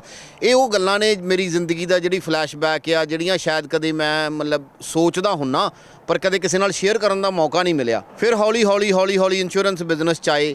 ਇੰਸ਼ੋਰੈਂਸ ਬਿਜ਼ਨਸ 'ਚ ਆਉਣ ਨਾਲ ਡਿਫਰੈਂਟ ਇੱਕ ਐਵੀਨਿਊ ਕ੍ਰੀਏਟ ਹੋਇਆ। ਫਿਰ ਮੌਰਗੇਜ ਬਿਜ਼ਨਸ ਵੀ ਥੋੜ੍ਹੇ ਟਾਈਮ ਲਈ ਕੀਤਾ ਇਨ 2005-2006। ਫਿਰ ਇੰਸ਼ੋਰੈਂਸ ਬਿਜ਼ਨਸ ਨੂੰ ਹੀ ਕੰਟੀਨਿਊ ਕੀਤਾ। ਇਹ ਲੱਗਿਆ ਕਿ ਅਸੀਂ ਭੱਠੇ ਚਲਾਇਆ ਕਰਦੇ ਸੀ ਇੰਡੀਆ 'ਚ, ਸਾਡੇ ਆਪਣੇ ਭੱਠੇ ਸੀ। ਸਾਨੂੰ ਇਹ ਤਾਂ ਪਤਾ ਸੀ ਵੀ ਕਰੋੜਾਂ ਰੁਪਈਆ ਲਾ ਕੇ ਲੱਖਾਂ ਬਣਾਈ ਦਾ ਕਿਵੇਂ ਹੈ, ਪਰ ਇਹ ਨਹੀਂ ਪਤਾ ਸੀ ਵੀ ਬਿਨਾਂ ਕੁਛ ਲਗਾਏ ਪੈਸਾ ਕਿਵੇਂ ਕਮਾਈਦਾ। ਹੌਲੀ ਹੌਲੀ ਕੀ ਹੋਇਆ ਕਿ ਇੰਸ਼ੋਰੈਂਸ ਬਿਜ਼ਨਸ 'ਚ ਆਏ। ਠੀਕ ਹੈ, ਬਹੁਤ ਜ਼ਿਆਦਾ ਸਕਰੂਟਨੀ ਸੀ, ਬਹੁਤ ਕੁਝ ਸੀ, ਪਰ ਹਾਂ ਮੇਰੀ ਜਿਹੜੀ ਜੌਬ ਲੱਗੀ ਇੰਸ਼ੋਰੈਂਸ ਇੰਡਸਟਰੀ ਦੇ ਵਿੱਚ, ਉਹਨਾਂ ਨੇ ਮੈਨੂੰ ਬੜਾ ਇੰਪਾਵਰ ਕੀਤਾ। ਆਈ ਰੀਅਲੀ ਰਿਸਪੈਕਟ ਹਿਮ ਅ ਲਾਟ। ਉਹ ਕੇਰਲਾ ਤੋਂ ਸੀ, ਮਲਿਆਲੀ ਨੂੰ ਬਿਲੋਂਗ ਕਰਦੇ ਸੀ। ਤੇ ਹੌਲੀ ਹੌਲੀ ਕੀ ਹੋਇਆ ਕਿ ਸ਼ੁਰੂ ਹੋਇਆ ਕੰਮ। ਤੇ ਜਦੋਂ ਕੰਮ ਸ਼ੁਰੂ ਹੋਇਆ 2010 ਦੇ ਵਿੱਚ ਕੀ ਹੋਇਆ ਜੀ ਕਿ ਮੈਂ ਰਿਚਮੰਡ ਹਿੱਲ ਆਫਿਸ ਓਪਨ ਕੀਤਾ। ਜਦੋਂ ਰਿਚਮੰਡ ਹਿੱਲ ਆਫਿਸ ਓਪਨ ਕੀਤਾ ਤੇ ਉੱਥੇ ਬੈਠ ਕੇ ਮੈਨੂੰ ਲੱਗਿਆ ਵੀ ਇਹ ਮਿੰਨੀ ਪੰਜਾਬ ਤਾਂ ਹੈ, ਪਰ ਸਾਨੂੰ ਪੰਜਾਬ ਛੱਡੇ ਨੂੰ ਬੜਾ ਇੱਕ ਅਰਸਾ ਹੋ ਗਿਆ। ਤੇ ਇਹਨਾਂ ਨੂੰ, ਸਾਡੀ ਸਾਰੀ ਕਮਿਊਨਿਟੀ ਨੂੰ ਐਮਪਾਵਰਮੈਂਟ ਦੀ ਜਿਵੇਂ ਮੈਨੂੰ ਜ਼ਰੂਰਤ ਸੀ, ਉਵੇਂ ਇਹਨਾਂ ਸਾਡੀ ਸਾਰੀ ਕਮਿਊਨਿਟੀ ਨੂੰ ਜ਼ਰੂਰਤ ਹੈ। ਬਿਲਕੁਲ ਬਿਲਕੁਲ ਸੰਜੀਵ ਜੀ, ਸਾਨੂੰ ਲੋੜ ਸੀ ਸਾਰਿਆਂ ਨੂੰ ਵੀ ਇੱਕ ਸੇਧ ਮਿਲੇ, ਸਾਨੂੰ ਕੋਈ ਨਾ ਕੋਈ ਸਾਡਾ ਆਗੂ ਬਣੇ। ਪਰ ਜਿਵੇਂ ਤੁਸੀਂ ਗੱਲ ਕੀਤੀ ਹੈ ਇੰਸ਼ੋਰੈਂਸ ਬਿਜ਼ਨਸ ਦੇ ਵਿੱਚ ਆ ਗਏ, ਸਾਰੇ ਤੁਹਾਨੂੰ ਜਾਣਦੇ ਨੇ। ਸੰਜੀਵ ਕੌਣ ਹੈ? ਜਿਨ੍ਹਾਂ ਦਾ ਗੁਰੂ ਘਰ 114 ਵਾਲੇ ਗੁਰੂ ਘਰ ਦੇ ਸਾਹਮਣੇ ਕਾਰਨਰ ਤੇ ਆਫਿਸ ਆ, ਉਹਦੇ ਬਾਰੇ ਜਾਣਦੇ। ਪਰ ਆ ਜਿਹੜੀਆਂ ਤੁਸੀਂ ਗੱਲਾਂ ਦੱਸੀਆਂ ਹੈ ਵੀ ਪਹਿਲਾਂ ਆਹ ਮੈਂ ਕੰਮ ਕਰਕੇ ਇੱਥੋਂ ਤੱਕ ਪਹੁੰਚਿਆ, ਹੈ ਨਾ, ਫਿਰ ਤੁਸੀਂ ਨਾ ਕਈ ਜਥੇਬੰਦੀਆਂ ਦੇ ਵਿੱਚ ਵੀ ਕੰਮ ਕੀਤਾ, ਉਹ ਸਾਨੂੰ ਦੱਸੋ ਵੀ ਕਿਹੜੀ ਆਰਗੇਨਾਈਜੇਸ਼ਨ ਦੇ ਵਿੱਚ ਤੁਸੀਂ ਕੰਮ ਕੀਤਾ, ਕਿਉਂ ਕੀਤਾ, ਔਰ ਕਿੰਨੀਆਂ ਕੁ ਸਾਰਥਕ ਨੇ ਅਮਰੀਕਾ ਦੇ ਵਿੱਚ ਸਾਡੇ ਭਾਰਤੀਆਂ ਦੇ ਲਈ ਇਹ ਜਥੇਬੰਦੀਆਂ? ਮੈਂ ਤੁਹਾਡੇ ਨਾਲ ਇੱਕ ਅੱਜ ਨਾ ਆਪਣਾ ਪਰਸਨਲ ਵਾਕਿਆ ਸ਼ੇਅਰ ਕਰਨਾ ਚਾਹੁੰਦਾ। ਬੜੀ ਪੇਨ ਹੋਈ ਮੈਨੂੰ, ਉਸ ਵਾਕਿਆ ਨੇ ਮੈਨੂੰ ਚੇਂਜ ਕਰ ਦਿੱਤਾ। ਮੈਂ 118 ਗੁਰੂ ਘਰ 'ਚ ਮੱਥਾ ਟੇਕਣ ਗਿਆ ਤੇ ਉੱਥੇ ਇੱਕ ਛੋਟਾ ਜਿਹਾ ਫੰਡ ਰੇਜ਼ ਹੋ ਰਿਹਾ ਸੀ। ਫੰਡ ਰੇਜ਼ ਕਿਸ ਵਾਸਤੇ ਸੀ ਕਿ ਕਿਸੇ ਦੀ ਮਰਗ ਹੋ ਗਈ ਸੀ ਸਾਡੀ ਕਮਿਊਨਿਟੀ 'ਚ, ਤੇ ਉਹ 50-50 100-100 ਡਾਲਰ ਇਕੱਠਾ ਕਰ ਰਹੇ ਸੀ। ਤੇ ਮੈਨੂੰ ਬੜੀ ਪੇਨ ਹੋਈ, ਮੈਂ ਅੰਦਰ ਤੱਕ ਪਸੀਜਿਆ ਗਿਆ ਉਸ ਗੱਲ ਨੂੰ ਦੇਖ ਕੇ ਕਿ ਸਾਡੀ ਕਮਿਊਨਿਟੀ 'ਚ ਅਸੀਂ ਹਿੰਦੁਸਤਾਨ ਛੱਡ ਕੇ ਅਮਰੀਕਾ ਦੀ ਜ਼ਮੀਨ ਤੇ ਇੱਕ ਅਮਰੀਕਨ ਡ੍ਰੀਮ ਲੈ ਕੇ ਆਏ। ਪਰ ਜਦੋਂ ਸਾਨੂੰ ਪਤਾ ਲੱਗਿਆ ਕਿ ਇੱਥੇ ਆ ਕੇ ਉਹ ਸਾਰੀਆਂ ਮੁਸ਼ਕਲਾਂ ਦੇ ਅਗੇਂਸਟ ਸਾਨੂੰ ਕੰਮ ਕਰਨਾ ਪਿਆ, ਤੇ ਜਦੋਂ ਅਸੀਂ ਚਲੇ ਵੀ ਗਏ ਇਸ ਜ਼ਮੀਨ ਤੋਂ, ਅਸੀਂ ਦੂਸਰੀ ਦੁਨੀਆ ਨੂੰ ਰਵਾਨਗੀ ਲਈ, ਅਸੀਂ ਇੰਨਾ ਵੀ ਜੋੜ ਕੇ ਨਹੀਂ ਗਏ ਜਾਂ ਸਾਡੇ ਕੋਲ ਇੰਨਾ ਵੀ ਨਹੀਂ ਰਿਹਾ ਕਿ ਅਸੀਂ ਆਪਣਾ ਜਿਹੜਾ ਫਾਈਨਲ ਡੈਸਟੀਨੇਸ਼ਨ ਦੀ ਜਰਨੀ ਆ ਉਹ ਸਹੀ ਤੈਅ ਕਰ ਸਕੀਏ। 2007 ਦੀ ਗੱਲ ਹੈ ਜੀ ਇਹ, ਤੇ 2007 ਤੋਂ ਇਹ ਪੇਨ ਸ਼ੁਰੂ ਹੋਈ ਤੇ ਹੌਲੀ ਹੌਲੀ ਹੁੰਦੀ ਅਸੀਂ ਇੱਕ ਆਰਗੇਨਾਈਜੇਸ਼ਨ ਕ੍ਰੀਏਟ ਕੀਤੀ ਜਿਹਦਾ ਨਾਮ ਸੀ South Asians for empowerment. Safe ਦੇ ਨਾਮ ਨਾਲ ਉਹਨੂੰ ਜਾਣਦੀ ਹੈ ਨਿਊਯਾਰਕ ਸਿਟੀ। ਤੇ ਉਹਦੇ ਅਗੇਂਸਟ ਸਾਡਾ ਜਿਹੜਾ ਮਿਸ਼ਨ ਬਣਿਆ ਉਹ ਐਮਪਾਵਰਮੈਂਟ ਦਾ ਮਿਸ਼ਨ ਬਣਿਆ। ਉਸ ਐਮਪਾਵਰਮੈਂਟ ਦੇ ਮਿਸ਼ਨ 'ਚ ਅਸੀਂ ESL ਕਲਾਸਿਸ ਦੇਣੀਆਂ, ਲੋਕਾਂ ਨੂੰ ਐਮਪਾਵਰ ਕਰਨਾ। ਜਦੋਂ ਸਾਡੇ ਲੋਕ ਉੱਥੋਂ ਆਉਂਦੇ ਨੇ, ਇੰਗਲਿਸ਼ ਸਪੀਕਿੰਗ ਦੀ ਬੜੀ ਪ੍ਰੋਬਲਮ ਰਹਿੰਦੀ ਹੈ। ਫਿਰ ਫਾਈਨੈਂਸ਼ੀਅਲ ਲਿਟਰੇਸੀ ਦੇ ਕੋਰਸਿਸ ਹੋਏ, ਡੋਮੈਸਟਿਕ ਵਾਇਲੈਂਸ ਦੇ ਕੇਸਿਸ ਹੋਏ। ਅਸੀਂ ਇਹ ਸਾਰਾ ਕੰਮ ਕਰਨਾ ਸ਼ੁਰੂ ਕੀਤਾ ਹੌਲੀ ਹੌਲੀ ਕਮਿਊਨਿਟੀ 'ਚ। We are the direct service provider company as a non for profit company. I am a director of operation with them. Founder member, managing member and the director of operation with them। So ਅਸੀਂ ਹੌਲੀ ਹੌਲੀ ਇਹ ਕੰਮ ਕਰਨਾ ਸ਼ੁਰੂ ਕੀਤਾ। ਸਾਨੂੰ ਬਹੁਤ ਵਧੀਆ ਕਮਿਊਨਿਟੀ ਨੇ ਰਿਸਪੌਂਸ ਦਿੱਤਾ। ਈਵਨ 118 ਗੁਰੂ ਘਰ ਨੇ ਸਾਨੂੰ ਰਿਸਪੌਂਸ ਦਿੱਤਾ। ਉਹਨਾਂ ਨੇ ਕਿਹਾ ਸਾਡੇ ਕੋਲੇ ਜਗ੍ਹਾ ਵਿਹਲੀ ਹੈ, ਤੁਸੀਂ ਇੱਥੇ ਬੈਠ ਕੇ ਕਲਾਸਾਂ ਲਗਾਓ, ਸਾਡੀ ਕਮਿਊਨਿਟੀ ਨੂੰ ਐਮਪਾਵਰ ਕਰੋ। ਸਾਡਾ ਸਿੱਖ ਭਾਈਚਾਰਾ ਸਾਡੇ ਨਾਲ ਹੱਥੋਂ ਹੱਥ ਹੋ ਕੇ ਖੜ ਗਿਆ ਵੀ ਯਾਰ ਤੁਸੀਂ ਬਹੁਤ ਵਧੀਆ ਕੰਮ ਕਰਨ ਲੱਗੇ ਹੋ, ਇਹ ਸਾਡੀ ਕਮਿਊਨਿਟੀ ਨੂੰ ਜ਼ਰੂਰਤ ਆ, ਆ ਜਾਓ, ਸਾਡੇ ਦਰਵਾਜ਼ੇ ਤੁਹਾਡੇ ਲਈ ਖੁੱਲ੍ਹ ਗਏ ਨੇ। ਤੇ ਬਸ ਜੀ ਫਿਰ ਉਹ ਦਿਨ ਸੀ ਤੇ ਹੌਲੀ ਹੌਲੀ ਇਹ ਕੰਮ ਦੀ ਜਿਹੜੀ ਪੇਨ ਸੀ, ਟੀਸ ਸੀ, ਇਹ ਵੱਧਦੀ ਤੁਰੀ ਗਈ। ਇਹੀ ਟੀਸ ਆ ਜਿਹੜੀ, ਇਹੀ ਪੇਨ ਆ ਜਿਹੜੀ ਤੁਹਾਨੂੰ ਇਲੈਕਸ਼ਨ ਦੇ ਵਿੱਚ ਵੀ ਲੈ ਕੇ ਆਈ ਹੈ ਨਾ। ਪਰ ਜਿਵੇਂ ਤੁਸੀਂ ਕਿਹਾ ਵੀ ਉਹ ਤੁਸੀਂ ਸੇਫ ਨਾਮ ਦੀ ਇੱਕ ਆਰਗੇਨਾਈਜੇਸ਼ਨ ਬਣਾ ਲਈ ਹੈ ਨਾ, ਕੰਮ ਤੁਸੀਂ ਕਰਨਾ ਚਾਹੁੰਦੇ ਸੀ ਲੋਕ ਭਲਾਈ ਦੇ, ਪਰ ਉਸ ਤੋਂ ਬਾਅਦ ਉਹ ਦੇਖੋ ਬਹੁਤ ਆਰਗੇਨਾਈਜੇਸ਼ਨਾਂ ਬਣੀਆਂ। ਭਗਤ ਸਿੰਘ ਦੇ ਨਾਮ ਤੇ ਬਣ ਜਾਂਦੀ ਆ, ਕੋਈ ਊਧਮ ਸਿੰਘ ਦੇ ਨਾਮ ਤੇ ਜਥੇਬੰਦੀ ਬਣ ਜਾਂਦੀ ਆ, ਕੋਈ ਆਪਣੇ ਮਾਲਵੇ ਦੀ ਬਣਾ ਜਾਂਦਾ, ਕੋਈ ਦੁਆਬੇ ਦੀ ਜਥੇਬੰਦੀ। ਕਿਤੇ ਨਾ ਕਿਤੇ ਇਹ ਜਥੇਬੰਦੀਆਂ ਜਿਹੜੀਆਂ ਸਿਰਫ ਆਪਣੀ ਈਗੋ ਨੂੰ ਸ਼ਾਂਤ ਕਰਨ ਦੇ ਲਈ ਨਹੀਂ ਕੰਮ ਕਰਨ ਲੱਗੇ। ਤੁਹਾਨੂੰ ਲੱਗਿਆ ਵੀ ਬਸ ਵੀ ਇੱਕ ਚੌਧਰਪੁਣਾ ਹੋਗਾ ਵੀ ਸਾਡੀ ਇਹ ਜਥੇਬੰਦੀ ਆ, ਮੈਂ ਪ੍ਰਧਾਨ ਆ, ਮੈਂ ਇਹਦਾ ਸੈਕਟਰੀ ਆ, ਇਸ ਕੰਮ ਵੱਲ ਨੂੰ ਤੁਰ ਪਈ ਸਾਡੀ ਕਮਿਊਨਿਟੀ। ਮੈਂ ਇਹਦੇ ਥੋੜ੍ਹਾ ਜਿਹਾ ਅੱਗੇ ਹੋਰ ਜਾਣਾ ਚਾਹੁੰਦਾ, ਥੋੜ੍ਹਾ ਜਿਹਾ ਬ੍ਰੌਡਰ ਪਰਸਪੈਕਟਿਵ ਦੇਖਣਾ ਚਾਹੁੰਦਾ। ਮੈਂ ਆਪਣੀ ਗੱਲ ਕਰਾਂ ਜੀ, ਮੈਂ ਸਾਰਿਆਂ ਨੂੰ ਕਵਰ ਨਹੀਂ ਕਰ ਸਕਦਾ। ਜੇ ਮੈਂ ਕਰਨਾ ਚਾਹਾਂ ਵੀ, ਜੇ ਮੈਂ ਸਾਰਾ ਦਿਨ ਵੀ ਲੱਗਿਆ ਰਹਾਂ, 24 ਆਵਰ ਵੀ ਲੱਗਿਆ ਰਹਾਂ, ਕਿਉਂਕਿ 25 ਘੰਟੇ ਹੈ ਨਹੀਂ, ਤੇ ਮੈਂ ਇੱਕ ਲਿਮਿਟਿਡ ਦਾਇਰੇ ਤੱਕ ਤਾਂ ਪਹੁੰਚ ਸਕਦਾ, ਸਾਰਿਆਂ ਤੱਕ ਨਹੀਂ ਪਹੁੰਚ ਸਕਦਾ। ਜਿਹੜੀਆਂ ਅਲੱਗ-ਅਲੱਗ ਜਥੇਬੰਦੀਆਂ ਬਣੀਆਂ, ਮੈਨੂੰ ਬੜੀ ਖੁਸ਼ੀ ਹੋਈ ਇਸ ਗੱਲ ਦੀ ਦੇਖ ਕੇ ਕਿ ਸਾਡੇ ਲੋਕ ਐਮਪਾਵਰ ਹੋਏ, ਸਾਡੇ ਲੋਕਾਂ ਨੇ ਜਥੇਬੰਦੀਆਂ ਬਣਾਈਆਂ, ਆਰਗੇਨਾਈਜੇਸ਼ਨਸ ਬਣਾਈਆਂ। ਕਿਉਂਕਿ ਜਦੋਂ ਇੱਕ ਹੈੱਡ ਤੇ 2 ਹੈਂਡਸ ਨੇ, ਉਹ ਥੋੜ੍ਹਾ ਜਿਹਾ ਤਾਂ ਕੰਮ ਕਰ ਸਕਦੇ ਨੇ, ਪਰ ਜਦੋਂ ਮਲਟੀਪਲ ਹੈਡਸ ਤੇ ਮਲਟੀਪਲ ਹੈਂਡਸ ਹੋ ਜਾਣ, ਤੁਸੀਂ ਬਹੁਤ ਵੱਡੀ ਆਰਗੇਨਾਈਜੇਸ਼ਨ, ਬਹੁਤ ਵੱਡਾ ਦਾਇਰਾ ਕਵਰ ਕਰ ਸਕਦੇ ਹੋ। ਇਹ ਬਹੁਤ ਵਧੀਆ ਗੱਲ ਹੋਈ। ਆਈ ਲਿਟਲ ਬਿਟ ਡਿਸਐਗਰੀ ਦੈਟ ਕਿ ਈਗੋ ਸ਼ਾਂਤ ਨਹੀਂ। ਹਰ ਬੰਦੇ ਦਾ ਇੱਕ ਮੋਰਲ ਕਰੈਕਟਰ ਹੁੰਦਾ, ਹਰ ਬੰਦੇ ਦੀ ਇੱਕ ਮੋਰਲ ਪਿਕਚਰ ਹੁੰਦੀ ਹੈ ਉਹਦੇ ਸਾਹਮਣੇ। ਕਿ ਕਰਤਾਰ ਸਿੰਘ ਸਰਾਭਾ ਜੀ ਹੋਏ, ਸ਼ਹੀਦ ਊਧਮ ਸਿੰਘ ਜੀ ਹੋਏ, ਚੰਦਰ ਸ਼ੇਖਰ ਆਜ਼ਾਦ ਜੀ ਹੋਏ, ਗਾਂਧੀ ਸਾਹਿਬ ਹੋਏ, ਸਾਡੇ ਜਿਹੜੇ ਪੁਰਾਣੇ ਲੀਡਰ ਸੀ, ਈਵਨ ਮਾਰਟਨ ਲੂਥਰ ਕਿੰਗ ਹੋਏ, ਹਰ ਬੰਦਾ ਕਿਸੇ ਇੱਕ ਨੂੰ ਫੋਲੋ ਕਰ ਰਿਹਾ। We need to understand that ਕਿ ਸਾਨੂੰ ਉਹਨਾਂ ਸਾਰਿਆਂ ਦੀ ਰਿਸਪੈਕਟ ਕਰਨੀ ਚਾਹੀਦੀ ਹੈ, ਸਾਨੂੰ ਉਹਨਾਂ ਸਾਰਿਆਂ ਨਾਲ ਜੁੜ ਕੇ, ਸਾਰਿਆਂ ਨਾਲ ਇੱਕੋ ਇੱਕ ਹੱਥ ਹੋ ਕੇ ਕੰਮ ਕਰਨਾ ਚਾਹੀਦਾ, ਤਾਂ ਕਿ ਜਿਹੜੀ ਸਾਡੀਆਂ ਸਾਰੀਆਂ ਕਮਿਊਨਿਟੀਜ਼ ਨੇ, ਕਮਿਊਨਿਟੀਜ਼ ਐਜ਼ ਏ ਹੋਲ ਦੀ ਗੱਲ ਕਰਦੇ ਹਾਂ, ਸਿਰਫ ਪੰਜਾਬੀ ਕਮਿਊਨਿਟੀ ਤੱਕ ਸੀਮਤ ਨਹੀਂ ਰਹਿਣਾ ਚਾਹੁੰਦਾ ਮੈਂ। ਈਵਨ ਹਿੰਦੀ ਸਪੀਕਿੰਗ ਕਮਿਊਨਿਟੀ ਹੈ, ਈਵਨ ਕੇਰਲਾ ਲੈ ਲਈ, ਮਲਿਆਲਮ ਸਪੀਕਿੰਗ ਕਮਿਊਨਿਟੀ ਹੈ, ਤਾਮਿਲ ਹੈ, ਆਪਣੇ ਯੂਪੀ ਤੋਂ ਆਉਂਦੇ ਨੇ, ਬਿਹਾਰੀ ਸਪੀਕਿੰਗ ਹੈ, ਈਸਟਰਨ ਇੰਡੀਆ ਤੋਂ ਆਉਂਦੇ ਨੇ, ਪਾਕਿਸਤਾਨ ਤੋਂ ਆਉਂਦੇ ਨੇ, ਅਫਗਾਨੀ ਤੋਂ ਆਉਂਦੇ ਨੇ, ਬੰਗਾਲੀ ਆਉਂਦੇ ਨੇ। ਮਤਲਬ ਸਾਊਥ ਏਸ਼ੀਅਨ 'ਚ ਕਿੱਡੀ ਵੱਡੀ ਕਮਿਊਨਿਟੀ ਕਵਰ ਕਰਦੇ ਆ। ਫਿਰ ਓਨਲੀ ਸਾਊਥ ਏਸ਼ੀਅਨ ਨਹੀਂ, ਏਸ਼ੀਅਨ ਕਮਿਊਨਿਟੀ ਦੀ ਗੱਲ ਕਰਦੇ ਆ, ਫਿਰ ਕੱਲੀ ਏਸ਼ੀਅਨ ਨਹੀਂ, ਅਮਰੀਕਨ ਏਸ਼ੀਅਨ ਦੀ ਗੱਲ ਕਰਦੇ। ਜਿੰਨੀਆਂ ਜ਼ਿਆਦਾ ਆਰਗੇਨਾਈਜੇਸ਼ਨ ਹੋਣਗੀਆਂ, ਉਨਾ ਜ਼ਿਆਦਾ ਐਮਪਾਵਰਮੈਂਟ ਹੋਊਗਾ ਸਾਡੀ ਕਮਿਊਨਿਟੀ ਦੇ ਵਿੱਚ। ਇਹ ਮੇਰਾ ਯਕੀਨ ਹੈ, ਇਹ ਮੇਰਾ ਮੰਨਣਾ ਹੈ। ਚਲੋ ਇਹਨੂੰ ਤੁਸੀਂ ਇਸੇ ਸਿੱਕੇ ਨੂੰ ਤੁਸੀਂ ਦੂਸਰੇ ਪਾਸਿਓਂ ਦੇਖ ਰਿਹਾ, ਮੈਂ ਦੂਸਰੇ ਪਾਸਿਓਂ ਦੇਖ ਰਿਹਾ ਸੀ। ਫਿਰ ਉਸ ਤੋਂ ਬਾਅਦ ਜਥੇਬੰਦੀਆਂ ਤੋਂ ਬਾਅਦ ਫਿਰ ਪੋਲਿਟਿਕਸ ਵਿੱਚ ਆਉਣ ਦਾ ਮਨ ਕਿਵੇਂ ਬਣਾਇਆ? ਕਿਉਂਕਿ ਤੁਸੀਂ 2003 ਤੋਂ ਆ ਗਏ, 5 ਦੇ ਵਿੱਚ ਆਪਣਾ ਬਿਜ਼ਨਸ ਕਰ ਲਿਆ, ਫਿਰ ਜਥੇਬੰਦੀਆਂ ਬਣਾ ਲਈਆਂ, ਪਰ ਹੁਣ 2021 ਦੇ ਵਿੱਚ ਆ ਕੇ ਤੁਹਾਨੂੰ ਕਿਉਂ ਲੱਗਿਆ ਵੀ ਮੈਨੂੰ ਆਪ ਅੱਗੇ ਆ ਕੇ ਕੁਝ ਕਰਨਾ ਚਾਹੀਦਾ ਐਜ਼ ਅ ਪੋਲੀਟੀਕਲ ਲੀਡਰ ਬਣ ਕੇ? ਮੈਂ ਲੀਡਰ ਨਹੀਂ, ਪਹਿਲੀ ਗੱਲ ਤਾਂ ਮੈਂ ਬੜੀ ਕਲੀਅਰ ਸ਼ਬਦਾਂ 'ਚ ਇਹ ਗੱਲ ਕਹਿ ਦਿਆਂ, ਮੈਂ ਇੱਕ ਬਿਜ਼ਨਸਮੈਨ ਸੀ ਤੇ ਬਿਜ਼ਨਸਮੈਨ ਹਾਂ। ਇਹ ਬੜਾ ਟਫ ਡਿਸੀਜਨ ਸੀ ਮੇਰੇ ਲਈ, ਆਪਣੇ ਬਿਜ਼ਨਸ ਤੋਂ ਪੋਲਿਟਿਕਸ 'ਚ ਜੰਪ ਕਰਨਾ। ਇਹਦੇ ਪਿੱਛੇ ਬਹੁਤ ਸਾਰੇ ਕਾਰਨ ਸੀ। ਸਾਡੇ ਕਈ ਭਰਾ ਇਸੇ ਸੀਟ ਤੋਂ ਪਹਿਲਾਂ ਵੀ ਲੜੇ। ਮੈਨੂੰ ਯਾਦ ਹੈ ਠਕਰਾਲ ਸਾਹਿਬ ਲੜੇ, ਸਵਰਨਜੀਤ ਸਿੰਘ ਜੀ ਲੜੇ, ਪ੍ਰਹਾਰ ਸਾਹਿਬ ਲੜੇ, ਹੋਰ ਬੜੇ ਸਾਰੇ ਲੋਕ ਲੜੇ, ਰੀਨੀ ਲੋਬੋ ਜੀ ਲੜੇ, ਬੜੇ ਸਾਰੇ ਲੋਕ ਡਿਫਰੈਂਟ ਸੀਟਾਂ ਤੋਂ ਲੜੇ। ਪਰ ਮੇਰਾ ਜਿਹੜਾ ਮੰਨਣਾ ਹੈ ਕਿ ਜਦੋਂ ਤੱਕ ਅਸੀਂ ਸਿਸਟਮ ਨੂੰ ਸਮਝਦੇ ਨਹੀਂ, ਉਦੋਂ ਤੱਕ ਅਸੀਂ ਸਿਸਟਮ 'ਚ ਆ ਨਹੀਂ ਸਕਦੇ। ਸਾਨੂੰ ਸਿਸਟਮ 'ਚ ਆਉਣ ਵਾਸਤੇ ਸਿਸਟਮ ਨੂੰ ਸਮਝਣਾ ਪਊ। ਬੜੇ ਸਾਲ 2013 'ਚ ਪਹਿਲੀ ਵਾਰੀ ਮੈਨੂੰ ਯਾਦ ਹੈ, ਅਸੀਂ ਮਿਸਟਰ ਜਿਹੜੇ ਸਾਡੇ ਮੇਅਰ ਨੇ ਐਟ ਪ੍ਰੈਜ਼ੈਂਟ, ਮੇਅਰ ਬਿਲ ਡੇ ਬਲਾਜ਼ੀਓ, ਉਹਨਾਂ ਨਾਲ ਲੱਗ ਕੇ ਐਜ਼ ਏ ਵਲੰਟੀਅਰ ਕੰਮ ਕੀਤਾ। ਫਿਰ ਹੌਲੀ ਮੈਨੂੰ ਲੱਗਿਆ ਕਿ ਸਾਡੀ ਤਾਂ ਕੋਈ ਰਿਪਰੈਜ਼ੈਂਟੇਸ਼ਨ ਹੀ ਨਹੀਂ। ਜਦੋਂ ਮੈਂ ਦੇਖਿਆ ਧਿਆਨ ਨਾਲ, ਈਵਨ ਦੋ ਕਿ ਸਾਡੀ ਬੈਕ ਹੋਮ, ਮੈਂ ਜੇ ਗੱਲ ਕਰਾਂ, ਅਸੀਂ ਰਾਜਨੀਤਿਕ ਪਰਿਵਾਰ 'ਚੋਂ ਆਉਂਦੇ ਹਾਂ। ਮੇਰੇ ਜਿਹੜੇ ਕਜ਼ਨ ਨੇ ਉਹ MLA ਰਹੇ ਅਕਾਲੀ ਦਲ ਤੋਂ, ਮੇਰੀ ਮਾਸੀ ਜੀ ਦੇ ਬੇਟੇ ਨੇ ਉਹ ਅਕਾਲੀ ਦਲ ਤੋਂ MLA ਰਹੇ। ਮੈਂ ਦੇਖਿਆ ਇੱਥੇ ਸਾਡੀ ਪੋਲੀਟੀਕਲ 'ਚ ਕੋਈ ਇਨਵੋਲਵਮੈਂਟ ਹੀ ਨਹੀਂ, ਤੇ ਜਿਹੜਾ ਬੰਦਾ ਆ ਜਾਂਦਾ ਉਹ ਦੂਸਰੇ ਨੂੰ ਆਉਣ ਨਹੀਂ ਦੇ ਰਿਹਾ। What is that? ਸੋ ਮੈਨੇ ਮਨ ਬਣਾਇਆ ਕਿ ਮੈਂ ਆਪਣੇ ਬੰਦਿਆਂ ਨੂੰ ਇਸ ਸਾਰੇ ਸਿਸਟਮ ਦਾ ਹਿੱਸਾ ਬਣਾਊਂਗਾ। ਇਹ ਉਸ ਤੋਂ ਬਾਅਦ ਜਦੋਂ ਜਰਨੀ ਸ਼ੁਰੂ ਹੋਈ, ਫਿਰ ਹੌਲੀ ਲੋਕਾਂ ਨੇ ਮੈਨੂੰ ਅਪਰੋਚ ਕਰਨਾ ਸ਼ੁਰੂ ਕੀਤਾ। ਜਿਹੜੇ ਇਲੈਕਟਡ ਅਫੀਸ਼ੀਅਲ ਸੀ ਉਹਨਾਂ ਨੂੰ ਪਤਾ ਲੱਗਣਾ ਸ਼ੁਰੂ ਹੋਇਆ ਕਿ ਇਹ ਵੀ ਕਮਿਊਨਿਟੀ ਸਾਡੇ ਨਾਲ ਰਹਿੰਦੀ ਹੈ, ਪੰਜਾਬੀ ਕਮਿਊਨਿਟੀ ਹੈ, ਸਿੱਖ ਕਮਿਊਨਿਟੀ ਹੈ, ਇਹ ਸਾਡੇ ਨਾਲ ਰਹਿੰਦੀ ਹੈ। ਮੈਂ ਸਿੱਖ ਭਾਈਚਾਰੇ ਦਾ ਜਿੰਨਾ ਵੀ ਧੰਨਵਾਦ ਕਰ ਲਾਂ ਉਨਾ ਥੋੜ੍ਹਾ ਹੈ, ਕਿਉਂਕਿ ਜਦੋਂ ਵੀ ਮੈਂ ਕੋਈ ਗੱਲ ਲੈ ਕੇ ਇਹਨਾਂ ਕੋਲੇ ਗਿਆ ਨਾ ਤੇ ਇਹਨਾਂ ਨੇ ਮੈਨੂੰ ਸਿਰਾਂ 'ਤੇ ਬਿਠਾ ਲਿਆ। ਮੈਂ ਤੁਹਾਨੂੰ ਦੱਸ ਨਹੀਂ ਸਕਦਾ ਮੈਂ ਕਿਸ ਤਰੀਕੇ ਨਾਲ ਇਸ ਕਮਿਊਨਿਟੀ ਦਾ ਸ਼ੁਕਰਗੁਜ਼ਾਰ ਹੋ ਸਕਦਾ। ਤੇ ਉਹ ਕਮਿਊਨਿਟੀ ਹੈ ਵੀ ਜਦੋਂ ਜਿਹਦੇ ਨਾਲ ਖੜ ਜੇ ਤੇ ਫਿਰ ਖੜੀ ਜਾਂਦੀ ਹੈ, ਫਿਰ ਅੜ ਜਾਂਦੀ ਹੈ। ਬਿਲਕੁਲ ਬਿਲਕੁਲ।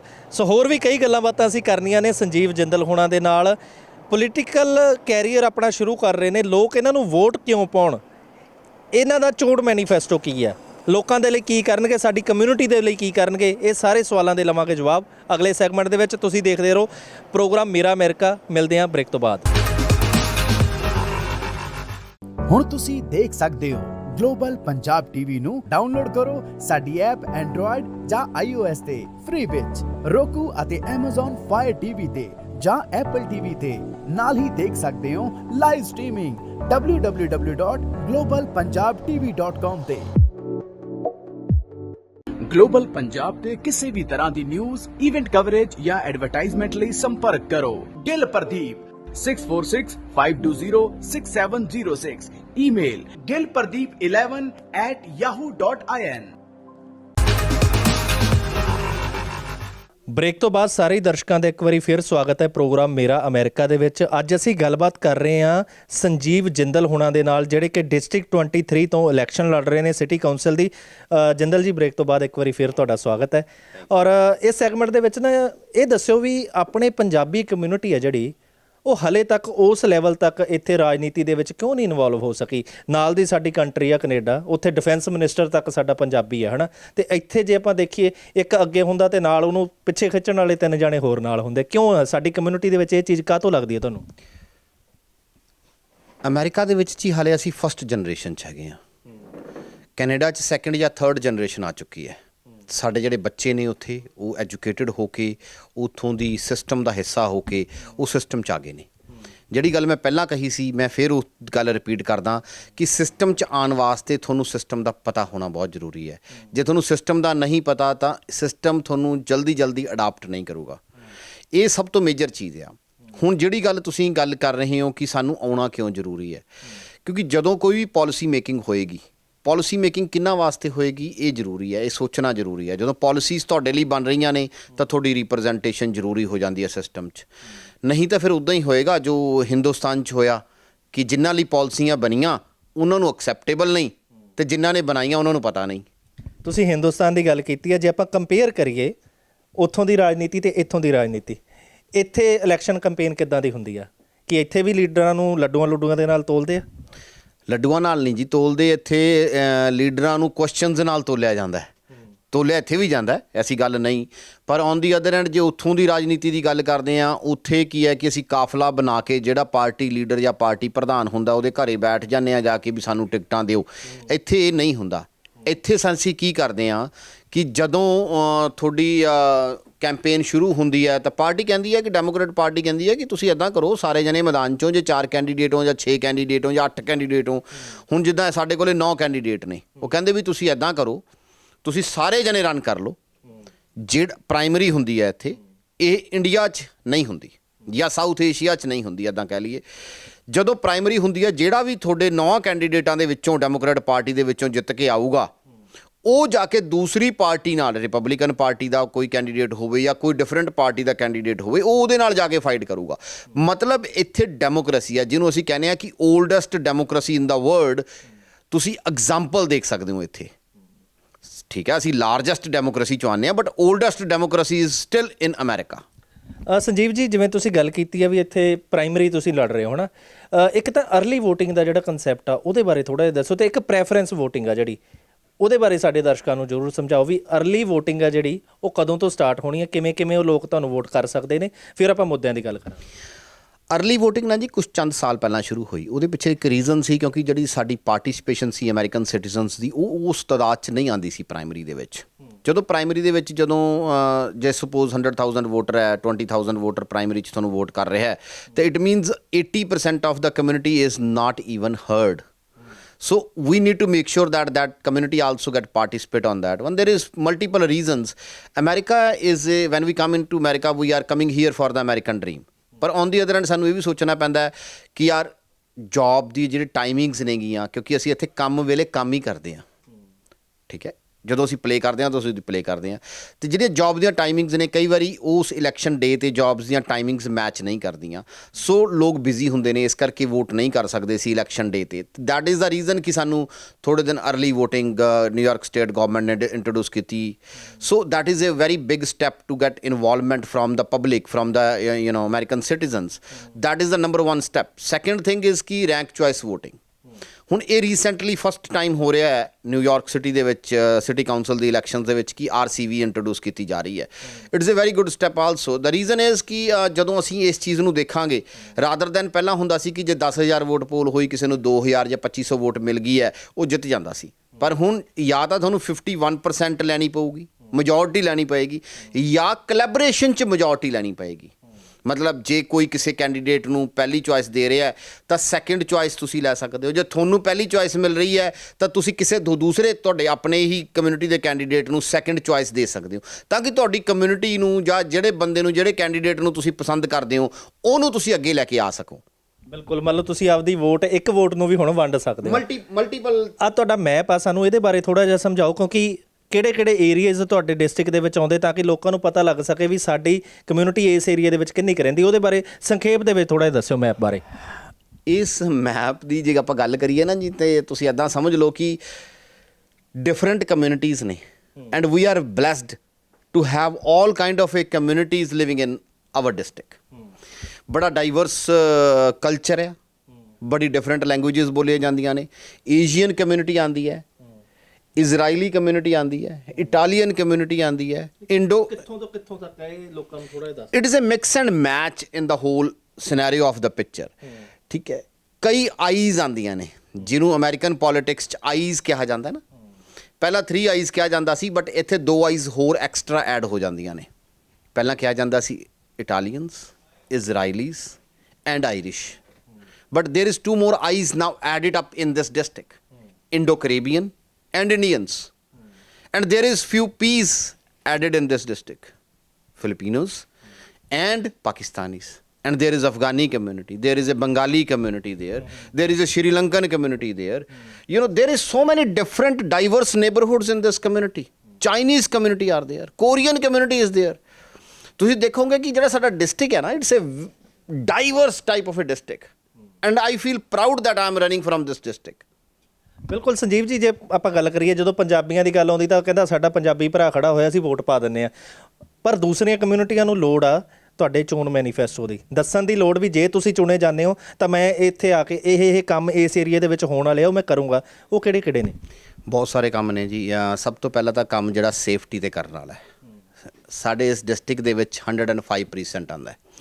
105% ਦਾ ਜਿਹੜਾ ਇਲਾਕਾ ਹੈ, I M A very big favour of the police funding. 105% ਦਾ ਜਿਹੜਾ ਇਲਾਕਾ ਹੈ ਉਹ ਲੈਂਗਡੇਲ ਤੋਂ ਸ਼ੁਰੂ ਹੋ ਕੇ ਆਲ ਦਾ ਵੇ ਅਪ ਟੂ ਦਾ JFK ਜਾਂਦਾ ਹੈ। ਉਹਨਾਂ ਦਾ ਕਸੂਰ ਨਹੀਂ, ਕਸੂਰ ਚੀਜ਼ ਕੀ ਹੈ ਕਿ ਉਹਨਾਂ ਕੋਲ ਏਰੀਆ ਹੀ ਬਹੁਤ ਵੱਡਾ ਹੈ। ਦੇਰ ਇਜ਼ ਅਨਦਰ ਪ੍ਰੀਸੈਂਟ ਪ੍ਰਪੋਜ਼ਡ 116% ਇਨ ਲੋਰੈਂਟਨ, ਉਹਦੀ ਫੰਡਿੰਗ ਵੀ ਇਸ਼ੂ ਹੋ ਗਈ ਸੀ $70 million, ਬਟ ਕੁਝ ਚੰਦ ਲੀਡਰਾਂ ਨੇ ਰੋਕ ਦਿੱਤੀ ਗਈ। I will make sure that funding comes back and that precinct comes into the existence so our public can feel safe and secure. ਹੋਰ ਕਿਹੜੇ ਮੁੱਦੇ ਨੇ? ਇੱਕ ਤਾਂ ਇਹ ਹੋ ਗਿਆ ਵੀ ਇੱਥੇ ਪ੍ਰੀਸੈਂਟ ਇੱਕ ਹੋਰ ਬਣਨਾ ਚਾਹੀਦਾ। ਆਪਣੀ ਕਮਿਊਨਿਟੀ ਦੀ ਵੀ ਜੇ ਗੱਲ ਕਰੀਏ ਤਾਂ ਕੀ ਕੁਝ ਕਰੋਗੇ ਸਾਡੀ ਕਮਿਊਨਿਟੀ ਦੇ ਲਈ? ਸਾਡੇ ਟੈਕਸੀ ਵਾਲੇ ਭਰਾ ਵੀ ਨੇ, ਸਾਡੇ ਇੱਥੇ ਬਿਜ਼ਨਸ ਵੀ ਬਹੁਤ ਬਣ ਗਏ ਨੇ। ਹੁਣ ਪਹਿਲਾਂ ਰਿਚਮੰਡ ਹਿੱਲ ਨੂੰ ਮਿੰਨੀ ਪੰਜਾਬ ਕਿਹਾ ਜਾਂਦਾ ਸੀ, ਹੁਣ ਇਸ ਏਰੀਆ ਨੂੰ ਵੀ ਮਿੰਨੀ ਪੰਜਾਬ ਕਿਹਾ ਜਾਂਦਾ। We need to represent the communities as a whole, number one. And second thing, if you look at the south side of the district, right here in the Queens Village side of it, very bad infrastructure of there. If you look at that, the roads of that area and road cleanings in that area, it's very bad. If you look at the Broderick Avenue itself, Broderick Avenue roads, I don't think so that it has got repaired, or never even heard their voices that what they are looking for. When I roam around, when I go to the people's home, when I'm talking to them, when I'm looking their problems, I feel that that is absolutely forgotten community. We need to make sure that we need to treat everyone as a fair share on that one. ਤੇ ਨਾਲ ਹੀ ਨਾ ਇਸ area ਦੇ ਵਿੱਚ ਆਪਾਂ ਦੇਖੀਏ ਤਾਂ ਜੇ ਗੁਰੂ ਘਰ ਦੀ ਗੱਲ ਕਰੀਏ ਤਾਂ ਗੁਰਦੁਆਰਾ ਸੰਤ ਸਾਗਰ ਆ, ਉਹਨਾਂ ਦੀ ਮੈਨੇਜਮੈਂਟ ਵੱਲੋਂ, ਬਾਬਾ ਸੱਜਣ ਸਿੰਘ ਜੀ ਵੱਲੋਂ ਤੁਹਾਡੀ ਸਪੋਰਟ ਕੀਤੀ ਜਾ ਰਹੀ ਹੈ। ਉਹਦਾ ਕੀ ਤੁਹਾਨੂੰ ਖਾਸ ਕਾਰਨ ਲੱਗਦਾ? ਵੀ ਹੋਰ ਵੀ ਕੈਂਡੀਡੇਟ ਨੇ, ਸਾਡੀ ਆਪਣੀ ਕਮਿਊਨਿਟੀ ਦੇ ਵੀ ਹੋਰ ਕੈਂਡੀਡੇਟ ਨੇ, ਪਰ ਉਸ ਮੈਨੇਜਮੈਂਟ ਨੇ ਤੁਹਾਨੂੰ ਚੁਣਿਆ, ਉਹਦਾ ਕੀ ਕਾਰਨ ਤੁਹਾਨੂੰ ਲੱਗਦਾ? ਇਹ ਸ਼ਾਇਦ ਬਾਬਾ ਜੀ ਬੈਟਰ ਦੱਸ ਸਕਦੇ ਨੇ ਜੀ।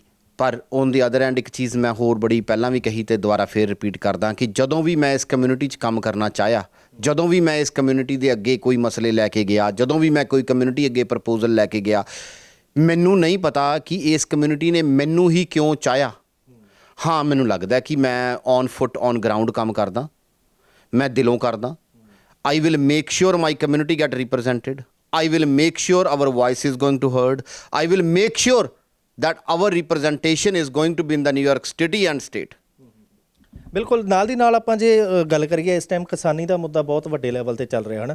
ਤੁਸੀਂ ਇੱਥੇ ਚੁਣੇ ਜਾਂਦੇ ਹੋ ਤਾਂ ਕੀ ਇੱਥੋਂ ਦੇ ਲੀਡਰਾਂ ਦੇ ਕੰਨਾਂ ਦੇ ਵਿੱਚ ਉਹ ਆਵਾਜ਼ ਜਿਹੜੀ ਆ, ਇੱਥੇ ਜੇ ਤੁਸੀਂ ਲੀਡਰ ਬਣ ਜਾਂਦੇ ਹੋ, ਇੱਥੇ ਤੁਸੀਂ ਲੋਕਾਂ ਨੂੰ ਰਿਪਰੈਜ਼ੈਂਟ ਕਰਦੇ ਹੋ, ਤਾਂ ਇਸ ਤਰ੍ਹਾਂ ਦੇ ਹੋਰ ਵੀ ਆਉਣ ਵਾਲੇ ਸਮੇਂ ਦੇ ਵਿੱਚ ਵੀ ਕੋਈ ਇਸ਼ੂ ਆ ਸਕਦੇ ਆ, ਉਹ ਪਹੁੰਚਾਉਣ ਦੇ ਵਿੱਚ ਤੁਹਾਡੇ ਵੱਲੋਂ ਕਿਸ ਤਰ੍ਹਾਂ ਦੀ ਜਿਹੜਾ ਕੰਮ ਕੀਤੇ ਜਾਣਗੇ? ਪਹਿਲਾਂ ਵੀ ਮੈਂ ਇਹ ਗੱਲ ਕਹੀ ਤੇ ਦੁਬਾਰਾ ਫੇਰ ਰਿਪੀਟ ਕਰ ਦਿੰਦਾ ਜੀ ਕਿ ਜਿਹੜੀਆਂ ਪਾਲਿਸੀਜ਼ ਹੁੰਦੀਆਂ ਨੇ ਪਬਲਿਕ ਵਾਸਤੇ ਹੁੰਦੀਆਂ ਨੇ। ਜੇ ਪਬਲਿਕ ਨੂੰ ਉਹਨਾਂ ਪਾਲਿਸੀਜ਼ ਦਾ ਫਾਇਦਾ ਹੋਣ ਦੀ ਬਜਾਏ ਨੁਕਸਾਨ ਹੋ ਰਿਹਾ ਹੋਵੇ ਤਾਂ ਮੇਰੇ ਖਿਆਲ 'ਚ ਉਹਨਾਂ ਪਾਲਿਸੀਜ਼ ਨੂੰ ਵਾਪਸ ਲੈਣਾ ਚਾਹੀਦਾ ਜਾਂ ਉਹਨਾਂ ਪਾਲਿਸੀਜ਼ ਨੂੰ ਅਮੈਂਡ ਕਰਨਾ ਚਾਹੀਦਾ। ਕਿਉਂ ਸਾਡੇ ਲਈ ਜਿਹੜੀਆਂ ਪਾਲਿਸੀਜ਼ ਬਣ ਰਹੀਆਂ ਨੇ ਇਸ ਕੰਟਰੀ ਦੇ ਵਿੱਚ, ਜਾਂ ਨਿਊਯਾਰਕ ਸਿਟੀ ਦੀ ਆਪਾਂ ਗੱਲ ਕਰੀਏ, ਜਿੱਥੇ ਆਪਾਂ ਕਹਿੰਦੇ ਹਾਂ most diverse communities and most diverse culture and most diverse languages, and I would say that ki in the entire nation, not in the entire nation, in the entire world itself, right? ਇੱਥੇ ਹਰ ਇੱਕ community ਦਾ ਇੱਕ ਆਪਣਾ culture ਆ, ਹਰ ਇੱਕ community ਦੀ ਆਪਣੀ ਇੱਕ ਵਿਚਾਰਧਾਰਾ ਹੈ। ਸੋ ਜਦੋਂ ਸਾਡੀ ਕਮਿਊਨਿਟੀ ਦੀ ਰਿਪਰੈਜ਼ੈਂਟੇਸ਼ਨ ਹੋਏਗੀ, ਸਾਨੂੰ ਪਤਾ ਹੋਏਗਾ we are going to be a part of that policy making, so then ਸਾਡੀ ਕਮਿਊਨਿਟੀ ਵਾਸਤੇ ਉਹ ਗੱਲਾਂ ਸੁਣੀਆਂ ਜਾ ਸਕਣਗੀਆਂ। ਪਰ ਉਹਦੇ ਨਾਲ ਇੱਕ ਗੱਲ ਹੋਰ ਐਡ ਕਰਨੀ ਚਾਹੁੰਦਾ, ਜਿਹੜੀ ਕਿ ਮੈਂ ਹਮੇਸ਼ਾ ਕਹਿਣਾ ਕਿ ਸਾਡੇ ਚਾਚਾ ਵੀ ਹੁੰਦਾ, ਸਾਡੇ ਤਾਇਆ ਵੀ ਹੁੰਦਾ, ਸਾਡੇ ਫੁੱਫੜ ਵੀ ਹੁੰਦਾ ਅਤੇ ਸਾਡੇ ਮਾਸੜ ਵੀ ਹੁੰਦਾ, ਪਰ ਇੱਥੇ ਅੰਕਲ ਹੁੰਦਾ। ਅਤੇ ਬਸ ਇੰਨਾ ਕੀ ਫਰਕ ਆ। ਇਹ ਜਿਹੜੀ ਸਾਡੀ ਫਿਲੋਸਫੀ ਨਹੀਂ, ਇਹ ਸਾਡਾ ਕਲਚਰ ਆ, ਇਹ ਸਾਡੀ ਜਿਹੜੀ ਵਿਚਾਰਧਾਰਾ ਹੈ, ਇਹਨੂੰ ਸਮਝਾਉਣ ਦੀ ਲੋੜ ਆ ਕਿ ਸਾਡੇ ਡਿਫਰੈਂਟ ਰਿਲੇਸ਼ਨਸ ਨੂੰ ਡਿਫਰੈਂਟ ਰਿਲੇਸ਼ਨਸ ਦੇ ਮੁਤਾਬਕ ਟਰੀਟ ਕੀਤਾ ਜਾਂਦਾ ਹੈ। ਬਿਲਕੁਲ, ਨਾਲ ਹੀ ਇੱਕ ਗੱਲ ਹੋਰ ਦੱਸੋ ਵੀ ਇੱਥੋਂ ਦੀ ਜਿਹੜੀ ਨਵੀਂ ਜਨਰੇਸ਼ਨ ਆ ਨਾ, ਜਾਂ ਇੱਥੋਂ ਦੇ ਜਿਹੜੇ ਜੰਪਲ ਬੱਚੇ ਨੇ, ਜਾਂ ਇੱਥੋਂ ਦੀ ਸਾਡੀ ਜਿਹੜੀ ਪੰਜਾਬੀ ਕਮਿਊਨਿਟੀ ਆ ਨਾ, ਉਹ ਨਾ ਰਾਜਨੀਤੀ ਦੇ ਵਿੱਚ ਉਹਨਾਂ ਇੰਟਰਸਟ ਇੱਥੋਂ ਦੀ ਦੇ ਵਿੱਚ ਨਹੀਂ ਲੈਂਦੀ, ਪਰ ਉਹਨਾਂ ਨੂੰ ਕਈਆਂ ਨੂੰ ਆਪਦੇ ਪਿੰਡ ਦੇ ਸਰਪੰਚ ਤੱਕ ਦਾ ਪਤਾ ਹੁੰਦਾ ਵੀ ਉੱਥੇ ਵੋਟਾਂ ਪੈ ਰਹੀਆਂ। ਇਹਦਾ ਕੀ ਕਾਰਨ? ਤੁਸੀਂ ਇੱਥੋਂ ਦੇ ਆਪਣੇ ਕੌਂਸਲਮੈਨ ਦਾ ਨਾਂ ਨਹੀਂ ਪਤਾ ਹੁੰਦਾ। ਰਾਜਨੀਤੀ ਦੇ ਵਿੱਚ ਲੋਕਾਂ ਦੇ ਮਨ ਦੇ ਵਿੱਚ ਉਤਸ਼ਾਹ ਕਿਵੇਂ ਪੈਦਾ ਕੀਤਾ ਜਾ ਸਕਦਾ? ਬਹੁਤ ਸਾਰੇ ਸਾਡੇ ਪੰਜਾਬੀ ਜਿਹੜੇ ਵੋਟ ਪਾਉਣ ਹੀ ਨਹੀਂ ਜਾਂਦੇ। ਬਹੁਤ ਵਾਜਬ ਕੁਐਸਚਨ ਆ ਅਤੇ ਬਹੁਤ ਜ਼ਰੂਰੀ ਹੈ ਇਸ ਕੁਐਸਚਨ ਨੂੰ ਡਿਟੇਲ 'ਚ ਡਿਸਕਸ ਕਰਨਾ, ਕਿਉਂਕਿ ਜਦੋਂ ਅਸੀਂ ਇੰਡੀਆ ਦੀ ਗੱਲ ਕਰਦੇ ਹਾਂ, ਉੱਥੇ ਜਿਹੜੀ ਸਾਡੀ ਰਾਜਨੀਤੀ ਹੈ ਜਾਂ ਜਿਹੜਾ ਸਾਡਾ ਪੋਲੀਟੀਕਲ ਬੈਟਲ ਆ, ਉਹ ਇੱਕ ਡਿਫਰੈਂਟ ਐਂਗਲ 'ਤੇ ਕੰਮ ਕਰਦਾ, ਪਰਸਨਲ ਰਿਲੇਸ਼ਨਸ 'ਤੇ ਕੰਮ ਕਰਦਾ। ਪਰਸਨਲ ਰਿਲੇਸ਼ਨਸ ਤੋਂ ਵੀ ਜ਼ਿਆਦਾ ਮਤਲਬ ਇਨਵੋਲਵਮੈਂਟ ਇੰਨੀ ਕੁ ਜ਼ਿਆਦਾ ਹੈ ਕਿ ਸਾਡੀ ਜਿਹੜੀ ਵੋਟਿੰਗ ਪਰਸੈਂਟੇਜ ਹੈ ਉਹ ਬਾਇਆ ਪਾਪੂਲੇਸ਼ਨ 80% ਹੈ, ਜਿਹੜੀ ਅਸੀਂ ਪੁਰਾਣੀ ਅਸੈਂਬਲੀ ਲਾਸਟ ਅਸੈਂਬਲੀ ਇਲੈਕਸ਼ਨ 'ਚ ਦੇਖੀਏ। ਪਰ ਇੱਥੇ as a communities as a whole, ਇੱਥੇ ਜਿਹੜੀ ਪ੍ਰਾਇਮਰੀ 'ਚ ਪਾਰਟੀਸਪੇਸ਼ਨ ਹੈ ਉਹ 20% ਜਾਂ 25% ਹੈ। It's A big gap. ਜਿਹੜੀ ਇਹ ਇਲੈਕਸ਼ਨ ਹੋ ਰਹੀ ਹੈ, ਅਸੀਂ ਇਸ ਇਲੈਕਸ਼ਨ ਨੂੰ ਪਰਸਨਲ ਲੈਵਲ 'ਤੇ ਰਨ ਕਰ ਰਹੇ ਹਾਂ। ਪਰਸਨਲ ਲੈਵਲ ਮੀਨਸ ਕਿ ਅਸੀਂ ਇੱਕ ਵੋਟਰ ਨਾਲ ਪਰਸਨਲੀ ਗੈਟ ਇਨ ਟੱਚ ਹੋ ਰਹੇ ਹਾਂ। ਅਤੇ ਇਹ ਜਿਹੜੀ ਗੱਲ ਤੁਸੀਂ ਕਹੀ ਹੈ, ਤੁਸੀਂ ਬਿਲਕੁਲ ਵਾਜਬ ਕਹੀ ਹੈ ਕਿ ਸਾਡੇ ਕਾਉਂਸਲਮੈਨ ਦਾ, ਸਾਡੇ ਅਸੈਂਬਲੀਮੈਨ ਦਾ, ਸਾਡੇ ਡਿਸਟ੍ਰਿਕਟ ਲੀਡਰ ਦਾ, ਉਹ ਜਿਹੜੀ ਗੱਲ ਤੁਸੀਂ ਭੁੱਲ ਗਏ, ਮੈਂ ਉਹ ਵੀ ਐਡ ਕਰ ਦਿੰਦਾ ਕਿ ਸਾਡੇ ਡਿਸਟ੍ਰਿਕਟ ਲੀਡਰ ਦਾ, ਸਾਡੇ ਸਟੇਟ ਕਮੇਟੀ ਮੈਂਬਰ ਦਾ, ਸਾਡੇ ਕਾਂਗਰਸਮੈਨ ਦਾ, ਸਾਡੇ ਸਟੇਟ ਸੈਨੇਟਰ ਦਾ, ਸਾਡੇ US ਸੈਨੇਟਰਸ ਦਾ ਨਹੀਂ ਪਤਾ।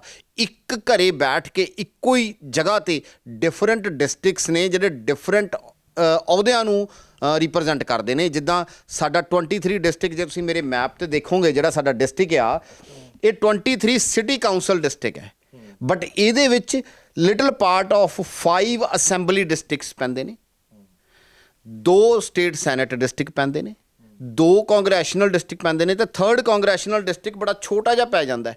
10 ਤੋਂ ਜ਼ਿਆਦਾ ਡਿਸਟ੍ਰਿਕਟ ਲੀਡਰ ਨੇ ਇੱਕੋ ਹੀ ਕੰਸਟੀਚੁਐਂਸੀ ਦੇ ਵਿੱਚ, ਇੱਕ ਸੀਟ ਨਹੀਂ, ਮਲਟੀਪਲ ਸੀਟਾਂ ਨੇ। ਪਰ ਜਦੋਂ ਸਾਡੇ ਕੋਲ ਲੈਕ ਆਫ ਇਨਫੋਰਮੇਸ਼ਨ ਹੁੰਦੀ ਹੈ, ਲੈਕ ਆਫ ਨੌਲੇਜ ਹੁੰਦੀ ਹੈ, ਉਦੋਂ ਬੜੀਆਂ ਇਸ਼ੂਜ਼ ਆ ਜਾਂਦੇ ਨੇ। ਇਸ ਕਰਕੇ ਸਾਡੀ ਕਮਿਊਨਿਟੀ ਨੂੰ ਉੱਠਣਾ ਚਾਹੀਦਾ। ਅਤੇ ਮੈਨੂੰ ਇੱਕ ਗੱਲ ਯਾਦ ਆ ਗਈ, ਤੁਹਾਡੇ ਨਾਲ ਗੱਲ ਕਰਦੇ ਕਰਦੇ ਹੁਣੀ ਯਾਦ ਆਈ ਕਿ ਇੱਕ ਇਲੈਕਟਡ ਅਫੀਸ਼ੀਅਲ ਨੇ ਮੈਨੂੰ ਅੱਜ ਤੋਂ 7 ਸਾਲ ਪਹਿਲਾਂ ਕਿਹਾ ਸੀ ਕਿ ਇਹ ਜਿਹੜੀ ਕਮਿਊਨਿਟੀ ਹੈ ਨਾ, it's a sleeping giant, how we can make sure ਕਿ ਇਹ ਵੇਕ ਅਪ ਹੋ ਜੇ। ਅਤੇ ਮੈਂ ਉਹਨਾਂ ਨੂੰ ਇਹ ਜਵਾਬ ਦਿੱਤਾ ਸੀ 7 ਸਾਲ ਪਹਿਲਾਂ ਡਾਈਨਿੰਗ ਟੇਬਲ 'ਤੇ ਬੈਠ ਕੇ ਕਿ ਇਹਨਾਂ ਨੂੰ ਜਗਾਓ ਨਹੀਂ, ਅਤੇ ਇਹ ਜੇ ਜਾਗ ਗਏ ਤਾਂ ਤੁਹਾਡੇ ਸਾਰਿਆਂ ਲਈ ਵਕਤ ਪੈਦਾ ਹੋ ਜਾਊਗਾ।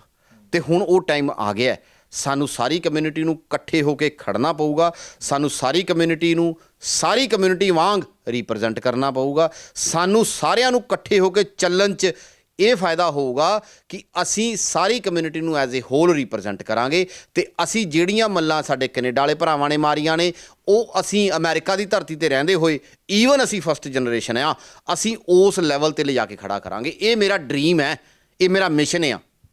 ਬਿਲਕੁਲ ਜੀ, ਲੋੜ ਹੈ ਸਾਡੀ ਕਮਿਊਨਿਟੀ ਨੂੰ ਇੱਥੋਂ ਦੇ ਸਿਸਟਮ ਨੂੰ ਸਮਝਣ ਦੀ, ਨਹੀਂ ਤੇ ਉਹਨਾਂ ਨੂੰ ਐਂ ਲੱਗਦਾ ਵੀ ਗੁਰਦੁਆਰੇ ਦੇ ਪ੍ਰਧਾਨ ਬਣ ਗਏ ਉਹੀ ਅਸੀਂ MLA ਬਣ ਗਏ, ਉਹੀ ਅਸੀਂ ਮੰਤਰੀ ਬਣ ਗਏ ਤੇ ਉਹੀ ਅਸੈਂਬਲੀਮੈਨ ਬਣ ਗਏ। ਜਾਂਦੇ ਜਾਂਦੇ ਸਾਡੇ ਦਰਸ਼ਕਾਂ ਨੂੰ ਮੈਸੇਜ ਦੇ ਰੂਪ ਦੇ ਵਿੱਚ ਕੀ ਕਹਿਣਾ ਚਾਹੋਗੇ ਵੀ ਉਹ ਜਦੋਂ ਵੋਟ ਪਾਉਣ ਤੁਹਾਨੂੰ ਕਿਉਂ ਪਾਉਣ? ਬਹੁਤ ਜ਼ਬਰਦਸਤ ਕੁਐਸਚਨ, ਥੈਂਕ ਯੂ ਅਗੇਨ।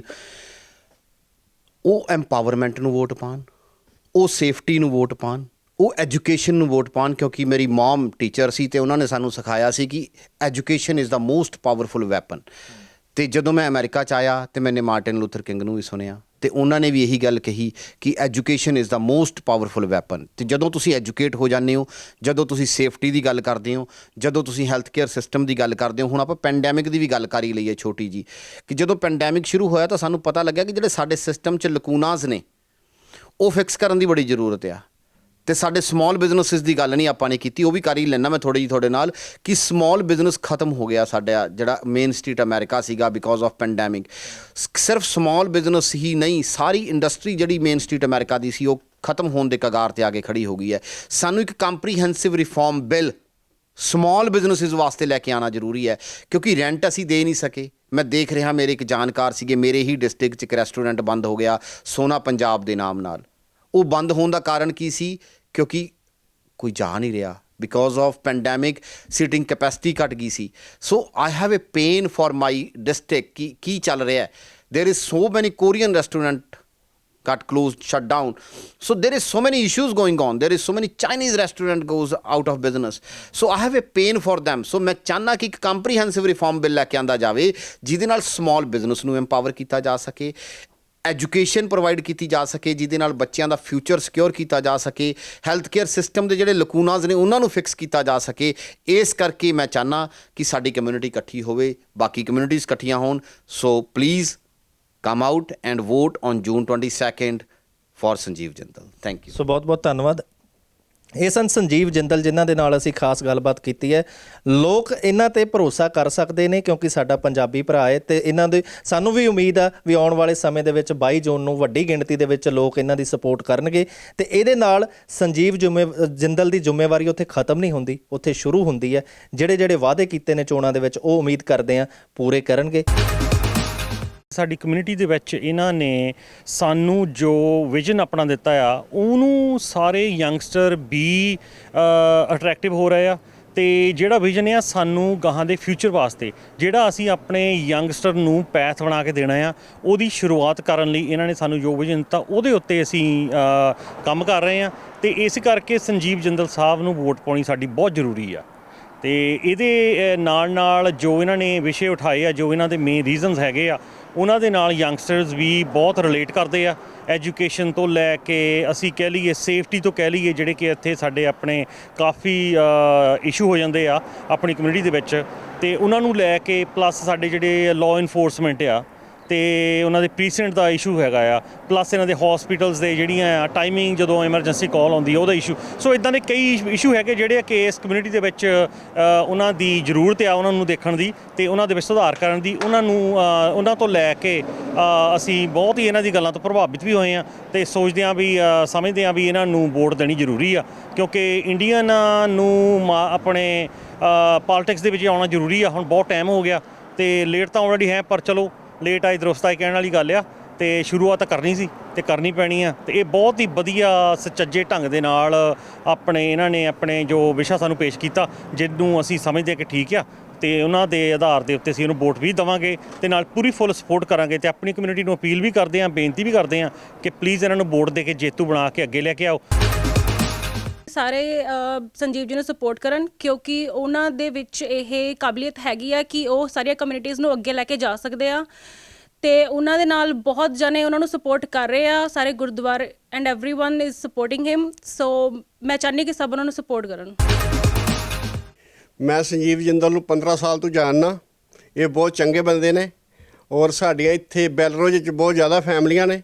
ਅਸੀਂ ਇਸ ਕਰਕੇ ਮੇਰੀ ਫੈਮਲੀ ਐਂਡ ਮੇਰੇ ਸਾਰੇ ਯਾਰ ਦੋਸਤ ਇਸ ਸੰਜੀਵ ਜਿੰਦਲ ਨੂੰ ਸਪੋਰਟ ਕਰ ਰਹੇ ਨੇ।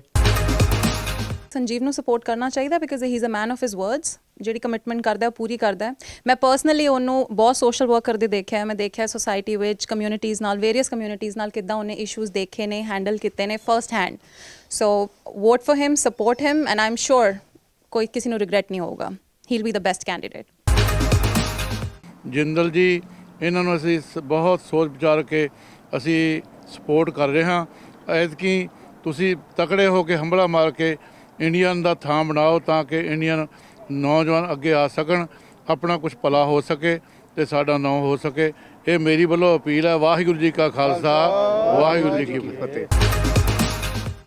ਸੰਜੀਵ ਜਿੰਦਲ ਦੀ ਇਸ ਕਰਕੇ ਮੈਂ ਸਪੋਰਟ ਕਰਾਂਗੀ। ਹੀ ਇਜ਼ ਵੈਲ ਐਜੂਕੇਟਡ ਅਤੇ ਉਹਦੇ 'ਚ ਇੱਕ ਸਮਰੱਥਾ ਵਾ, ਉਹ ਸਾਰੀਆਂ ਕਮਿਊਨਿਟੀਆਂ ਨੂੰ ਨਾਲ ਲੈ ਕੇ ਚੱਲ ਸਕਦਾ ਵਾ ਅਤੇ ਉਹਨੂੰ ਪੂਰੇ ਸਿਸਟਮ ਦੀ ਨੌਲੇਜ ਆ, ਇੱਥੋਂ ਦੇ ਪੋਲੀਟੀਕਲ ਦੀ, ਅਤੇ ਉਹ ਬਹੁਤ ਪਾਪੂਲਰ ਹੈ ਸਾਰੀਆਂ communities. I think he will deserve it. 94 ਤੋਂ ਭਾਜੀ ਉਹਨਾਂ ਨੂੰ ਜਾਣਦੇ ਆ। ਭਾਜੀ ਹੋਣੀ ਯੂਨੀਵਰਸਿਟੀ ਹੁੰਦੀ, ਅਸੀਂ ਖਾਲਸਾ ਕਾਲਜ ਹੁੰਦੇ ਹਾਂ। ਅਸੀਂ ਜਿਹੜੀਆਂ ਵੀ ਇੱਥੇ ਐਕਟੀਵਿਟੀ ਕਰਦੇ ਹੁੰਦੇ ਹਾਂ, ਜੇ ਸਾਨੂੰ ਕਿਸੇ ਦੀ ਲੋੜ ਹੁੰਦੀ ਤਾਂ ਭਾਜੀ ਹੋਣੀ ਸਾਡੀ ਹੈਲਪ ਕਰਦੇ ਹੁੰਦੇ। ਇਹ ਕਰਕੇ ਮੈਂ ਸ਼ੁਰੂ ਤੋਂ ਪਿੱਛੋਂ ਤੋਂ ਇਹਨਾਂ ਨੂੰ ਜੁੜਿਆ ਵਾਂ ਅਤੇ ਅਸੀਂ ਚਾਹੁੰਦੇ ਹਾਂ ਵੀ ਤੁਸੀਂ ਸਾਰੇ ਰਲ ਕੇ ਸਾਡੀ ਸਪੋਰਟ ਕਰੋ ਅਤੇ ਜੇ ਇੱਥੇ ਕਿਸੇ ਨੂੰ ਕੋਈ ਦੀ ਹੈਲਪ ਦੀ ਲੋੜ ਹੋਊਗੀ ਤਾਂ ਅਸੀਂ ਨਾਲ ਖੜਾਂਗੇ। ਅਸੀਂ ਸਾਰੇ ਸੰਜੀਵ ਜਿੰਦਲ ਹੋਣਾ ਨਾਲ ਅਸੀਂ ਉਹਨਾਂ ਦੇ ਨਾਲ ਖੜ੍ਹੇ ਹਾਂ ਔਰ ਅਸੀਂ ਉਹਨਾਂ ਦੀ ਇਸ ਵਕਤ ਜਿਹੜੀ ਕੈਂਡੀਡੇਸੀ ਹੈਗੀ ਹੈ ਉਹਨੂੰ ਅਸੀਂ ਆਪਣੀ ਸਹਿਮਤੀ ਪ੍ਰਦਾਨ ਕਰਦੇ ਹਾਂ ਅਤੇ ਅਸੀਂ ਉਹਨਾਂ ਦੀ ਇਸ ਕੈਂਡੀਡੇਸੀ ਵਾਸਤੇ ਉਹਨਾਂ ਨੂੰ ਗੁੱਡ ਲੱਕ ਕਰਦੇ ਹਾਂ ਔਰ ਅਸੀਂ ਇਹ ਸਾਰਿਆਂ ਨੂੰ ਬੇਨਤੀ ਕਰਾਂਗੇ ਕਿ ਹੁਮ ਹੁਮਾ ਕੇ ਇਕਜੁੱਟ ਹੋ ਕੇ ਆਪਾਂ ਸਾਰੇ ਮਿਲ ਕੇ ਹਮਲਾ ਮਾਰੀਏ ਅਤੇ ਇਹ ਸੀਟ ਨੂੰ ਕੱਢੀਏ। ਸੋ ਇਸੇ ਤਰ੍ਹਾਂ ਤੁਸੀਂ ਜੁੜੇ ਰਹੋ ਗਲੋਬਲ ਪੰਜਾਬ ਟੀਵੀ ਦੇ ਨਾਲ। ਪ੍ਰੋਗਰਾਮ ਮੇਰਾ ਅਮਰੀਕਾ ਨਾਲ ਰਿਲੇਟਡ ਤੁਹਾਡਾ ਕੋਈ ਵੀ ਸੁਝਾਅ ਹੋਵੇ ਤੁਸੀਂ ਮੈਨੂੰ ਈਮੇਲ ਕਰ ਸਕਦੇ ਹੋ gilpardeep11@yahoo.in। ਸਤਿ ਸ਼੍ਰੀ ਅਕਾਲ, ਰੱਬ ਰੱਖਾ। ਹੁਣ ਤੁਸੀਂ ਦੇਖ ਸਕਦੇ ਹੋ ਗਲੋਬਲ ਪੰਜਾਬ ਟੀਵੀ ਨੂੰ ਡਾਊਨਲੋਡ ਕਰੋ ਸਾਡੀ ਐਪ ਐਂਡਰੋਇਡ ਜਾਂ iOS ਤੇ ਫ੍ਰੀ ਵਿੱਚ, roku ਅਤੇ Amazon Fire TV ਤੇ ਜਾਂ Apple TV ਤੇ। ਨਾਲ ਹੀ ਦੇਖ ਸਕਦੇ ਹੋ ਲਾਈਵ ਸਟ੍ਰੀਮਿੰਗ www.globalpunjabtv.com ਤੇ।